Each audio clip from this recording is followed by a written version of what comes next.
Welcome to the Retirement Planning Show, your source for financial strategies to help you retire with confidence. Featuring Chip Coughlin of Retirement Income Analysts in Syracuse, New York. Chip is a registered representative, and securities are offered through LPL Financial, member of FINRA SIPC. Investment advice offered through Stratus Wealth Partners Ltd. Retirement Income Analysts and Stratus Wealth Partners are separate entities from LPL Financial. And now, here are your co-hosts, Matt Halloran and Chip Coughlin.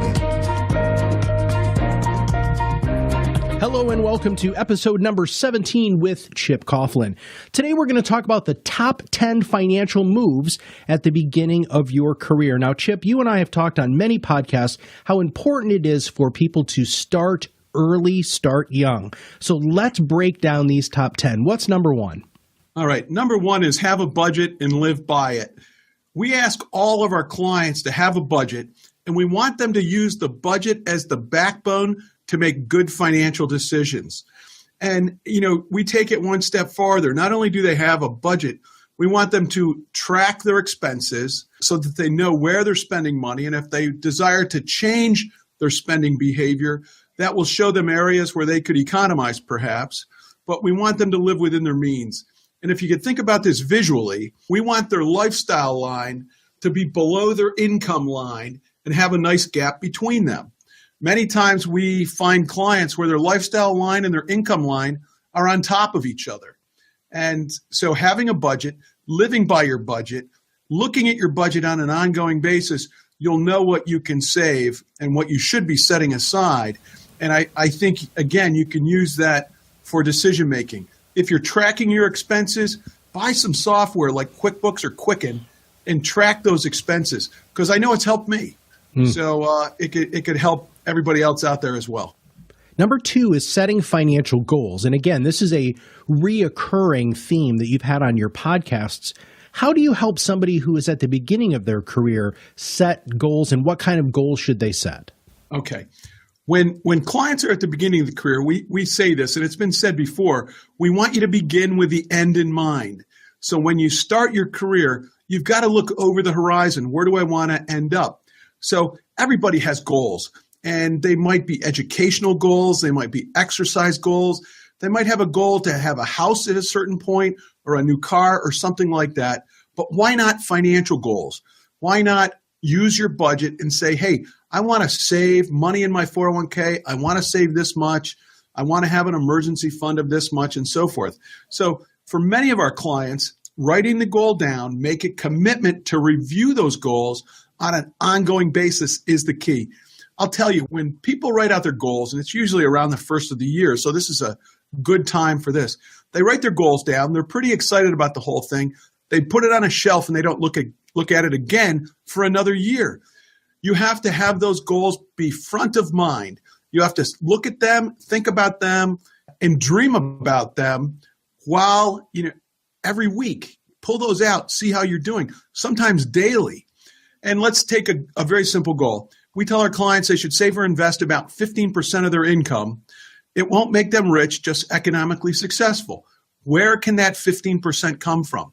You can use your budget, you can economize, you can put money in the 401k for part of that, but set that goal, find a way to save those dollars in a year from now. What a difference that'll make in your life. So the goals could be short-term goals, long-term goals, whatever, but you've got to revisit those goals on an ongoing, continuous basis to make them real. Part of goal setting is making a commitment to that. And number three here is make a commitment to be financially successful. But I think in order to break this down, what do you mean by financially successful? How do you make a commitment to that, Chip? Well, to make a commitment to be financially successful, you've got to take a couple steps. All right. Number one, you have to take responsibility for your spending as it stands right now. I would ask my clients to take a financial inventory. We could call that a net worth statement. And with the net worth statement, you're looking at what you own versus what you owe, okay? And if you desire to make that better, you can save more money. That'll build your net worth. You can pay off some debt. That'll build your net worth. But I gave a presentation this morning to a group of physicians, and we talked about that. And we want people to look at their net worth every single year so that they can see that they've had an increase in their net worth every year. Don't ever take a year off, because a year, and we're talking about today people at the beginning of their career, if they take a year off in the beginning of the career, think how far that will put them behind as they age up. So we want them to be financially successful. It starts with a net worth statement. It starts with having a budget.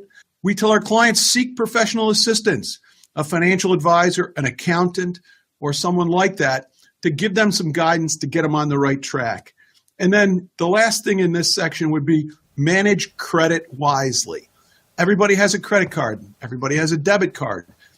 We'd like to change the word credit card to mean convenience card. All right?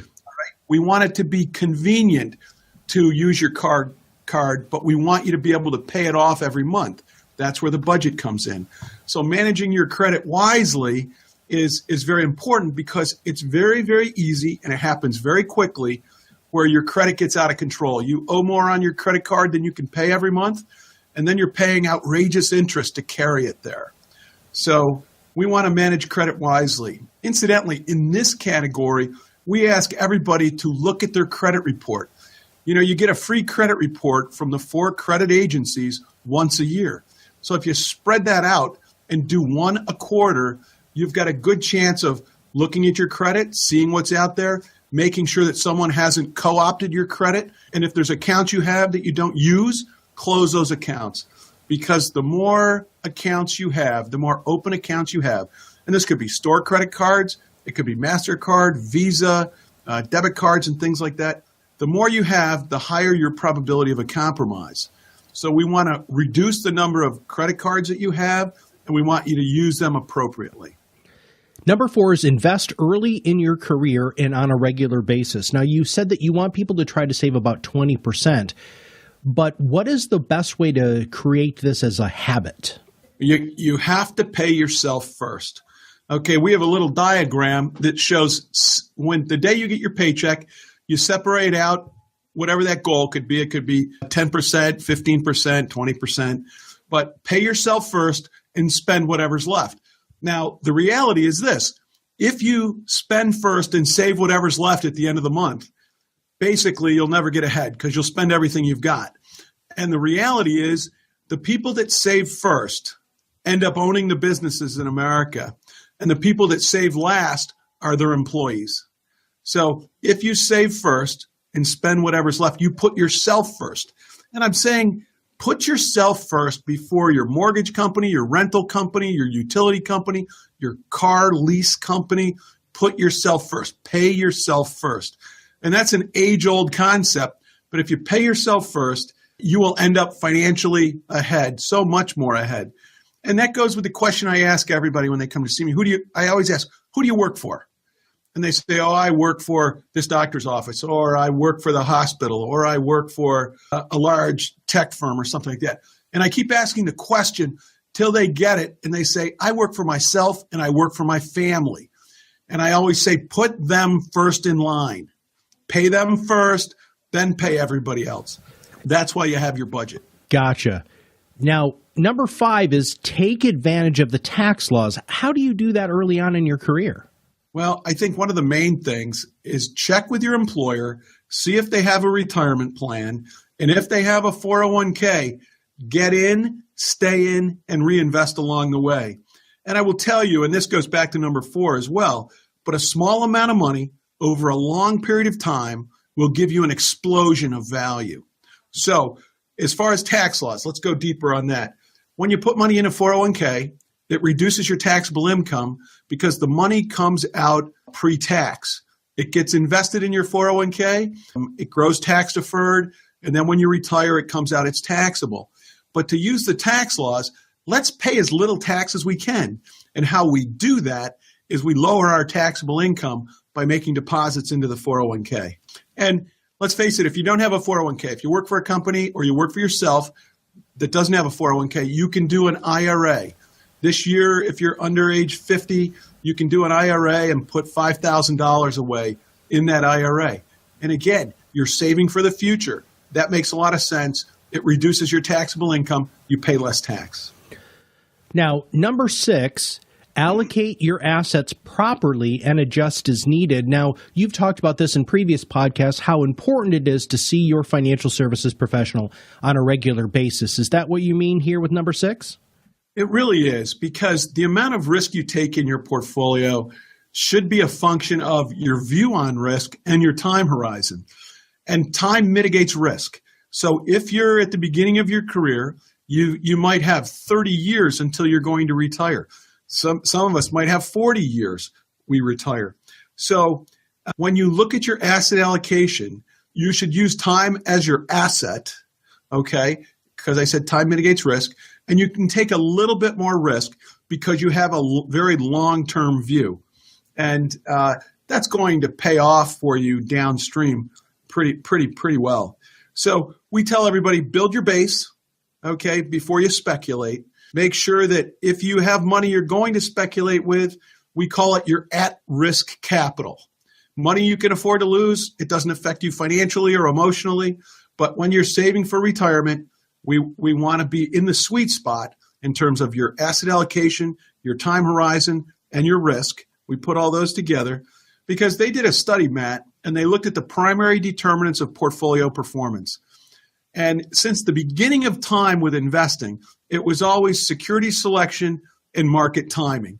Picking the right stock or fund, buy low, sell high, and then, try to time the market. Well, when they looked at the primary determinants of portfolio performance, they found that the asset allocation strategy, or simply put, the mix of stocks and bonds, and in a general sense, in more specific, the different equity asset classes against the different bond classes. And what they found is the asset allocation was about 90% of the primary determinants of the portfolio performance. Security selection and market timing were less than 10.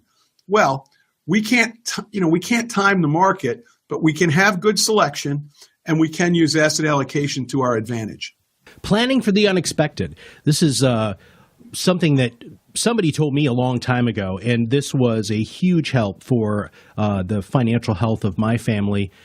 Explain what you mean by number 7.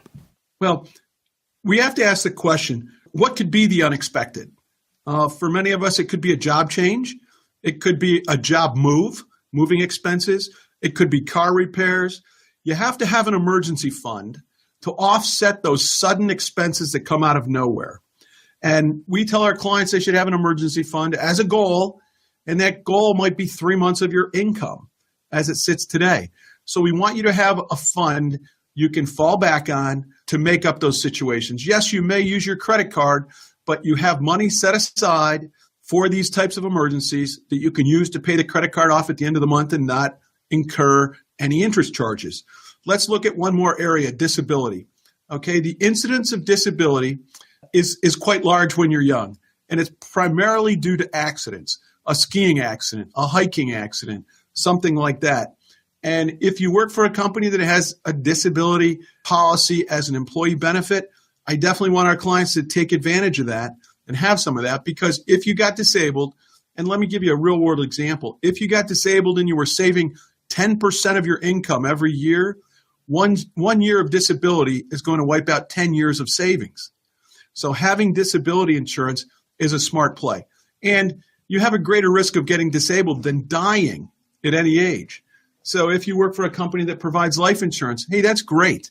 Maybe you need 1 or 2 or 3 times your income in life insurance, but the economic reality is you have a greater chance of getting disabled. So let's make sure we've got as much of our income covered if something unexpected happens. Now, you just talked about taking advantage of an employer benefit such as life insurance or disability. What other benefits should they look for from an employer? Sure. Let's go back to that. I want our clients to look and see if there's a 401k. And if there is, we want them to use it. And we want them to get in the plan as soon as possible. As I said earlier today, when you put money in a 401k, it lowers your taxable income. That's a good thing. You want to pay less taxes.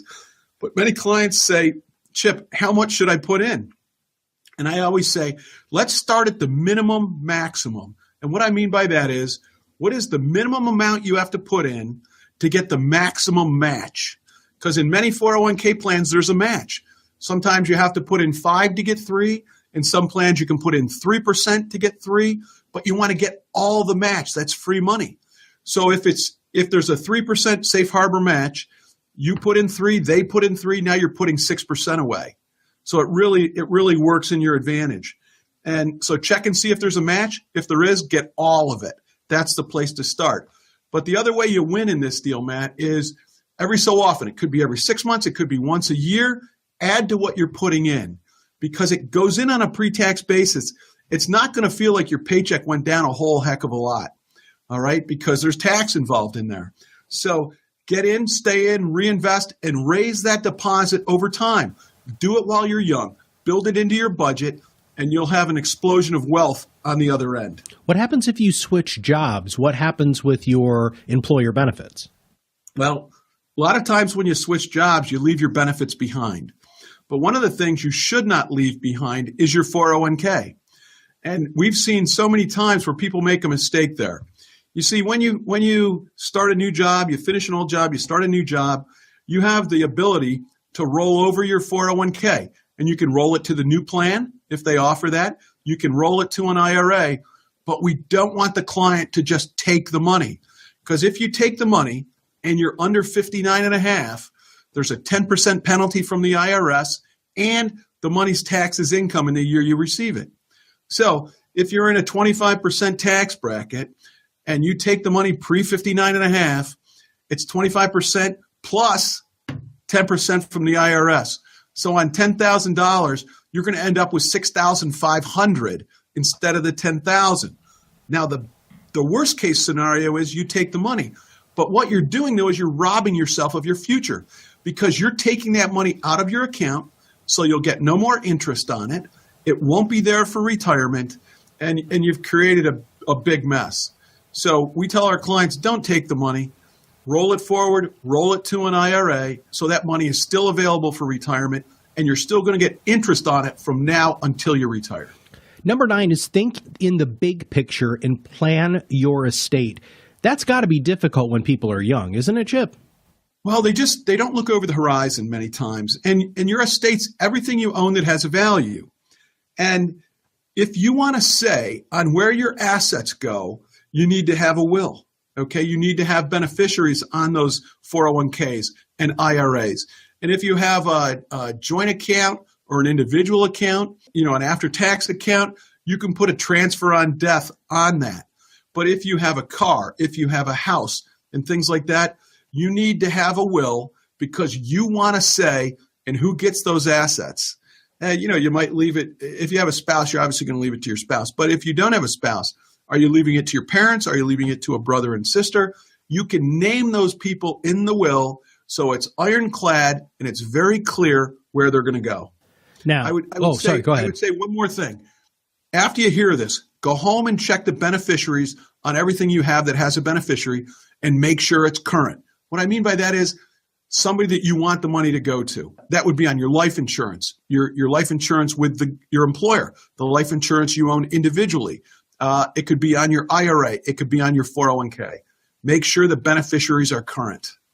Now, the last one here is begin formulating a comprehensive plan. But before we dive into that, we're going to review all the way from number 1. So number 1 was have a budget, live by it. These are the top 10 financial moves at the beginning of your career. Number 2, set financial goals, short-term, midterm, and long-term.